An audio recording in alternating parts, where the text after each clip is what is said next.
Have you ever wondered what a scam really looks like from the inside? Not in a movie, but in a real, actual text message conversation. Well, today, we're going to break down a deception as it happens, message by message. The goal? To give you the tools to spot these warning signs before it's too late. Let's get into it. Okay, so right out of the gate, check this out. One of the very first things the scammer says is, "No, I don't want you to think I'm forcing you." This is fascinating, right? It's like a preemptive strike. Before they even start applying pressure, they're already telling you they're not going to. It's a classic way to lower your defenses and build this fake sense of trust from the very beginning, and honestly, it's super effective. So, how does a scam like this usually kick off? Well, it almost never starts with some aggressive, hard sell. No, instead, it's disguised as just a friendly, casual offer, a lot of times from someone you already know. Look at the language they're using. The promise is so specific. 2 slots so you can get 600 monthly. They dangle this really clear, really attractive number in front of you. But what are the slots? What's the actual investment? That part is completely vague. And that's the whole tactic. Get you focused on the prize, on the reward, so you stop asking questions about the risk. And here is where they plant the most important seed. The whole idea of recruiting other people gets introduced, but it's so casual. It's not framed as a requirement, it's framed as this generous thing you can do. And anyone else you think that can benefit from it. See? You're not building a business, you're just helping your friends. It feels totally selfless, but that's the first gear of the whole machine starting to turn. All right, let's move on to the next phase.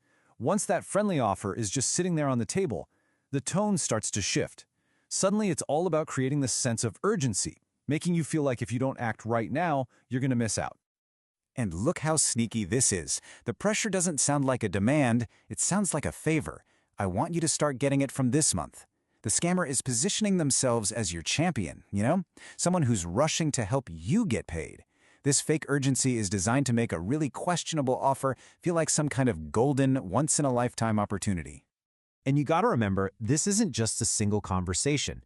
Just look at the dates on these messages. This is a sustained campaign. It unfolds over weeks, even months. The pressure goes up, it comes down, but it's always there, all designed to just slowly wear you down over time. So what happens when you actually call them out on the pressure?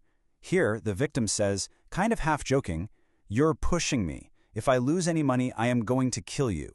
I mean, it's a joke, but it's also a real expression of anxiety. And the scammer's response, just ha ha ha. They totally dismiss the concern that's hiding in that joke, keeping it light while dodging any real accountability. So we've seen the friendly offer and the subtle pressure, but this next part, this is where it gets really dark. This is the most cynical tactic of all, finding and exploiting a person's vulnerability. And man, this is tough to see. In a moment of real trust, the victim just opens up completely.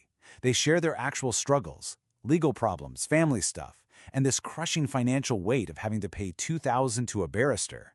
This is pure, genuine vulnerability. But for a scammer, that's not a cry for help. It's an opening.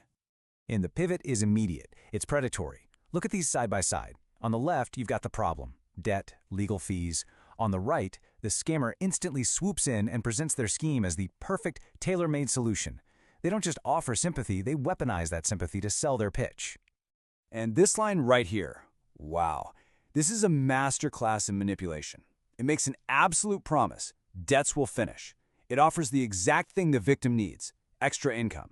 And then it wraps the whole thing in this religious reassurance: inshallah. I mean, when someone is under that much stress, their brain is just looking for a way out. A promise like this feels like a life raft, and it makes it so much harder to see the holes. Okay, we've seen all the emotional tactics. Now, let's pull the curtain back and actually look at the mechanics of what's being sold. It's time to expose the massive red flags that show you what this scheme really is. And that brings us to the fundamental question, right? The one that's been hanging in the air this whole time. After all the vague promises and emotional manipulation, what is this investment actually about? And there it is, the smoking gun. Buried in a message that's supposed to be about helping with debt is this little phrase: if you did get few people in, you get 250 bonus. This is it. This is the moment it all clicks into place. The money doesn't come from a product or a service. It comes from recruiting more people. This is the absolute hallmark of a pyramid scheme. So yeah, this is the textbook definition, and it's important to get this right. In a legal business, the main focus is on selling actual products to customers. But here, in a pyramid scheme, any product is basically just for show. The real business is recruitment. That bonus isn't a perk, it's the entire engine. And it's an engine that is mathematically guaranteed to collapse, leaving everyone at the bottom with nothing. And you know what's incredible? The victim's own gut feeling picks up on this. They say it, plain and simple. Seems like one of those schemes. This is such a critical moment, that internal alarm bell that goes off. It is often your most reliable guide. It's so important to listen to it. But look at the response. Does the scammer actually address the concern about the business model? Nope. They make it personal. I would never do wrong, sister. This is a classic deflection. It shifts the whole conversation away from facts and logic and turns it into a question of personal loyalty and trust. It's designed to make you feel guilty for even asking. So, seeing this all laid out is one thing, but the most important part is knowing how to use this information. So let's just boil this all down into a clear set of takeaways to help you stay safe. Here they are, the key red flags we just saw in action. Vague promises of big money, like that 600 monthly. Constant pressure to act now, but disguised as helping you. A huge emphasis on recruiting other people. Exploiting your personal problems.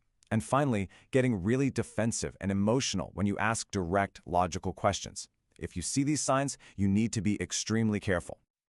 Ultimately, it all comes back to this simple, timeless advice. It's an old saying for a reason. As we just saw in those messages, the victim's gut feeling was spot on. That little voice in your head, that feeling that something is just off, it's an incredibly valuable defense mechanism. You have to learn to trust it. So let's end with this one final thought. We've deconstructed the tactics, we've exposed the red flags, and hopefully we've armed you with what to look for. Now imagine this exact conversation pops up on your phone tomorrow from someone you know. After everything we've just seen, what's your first move?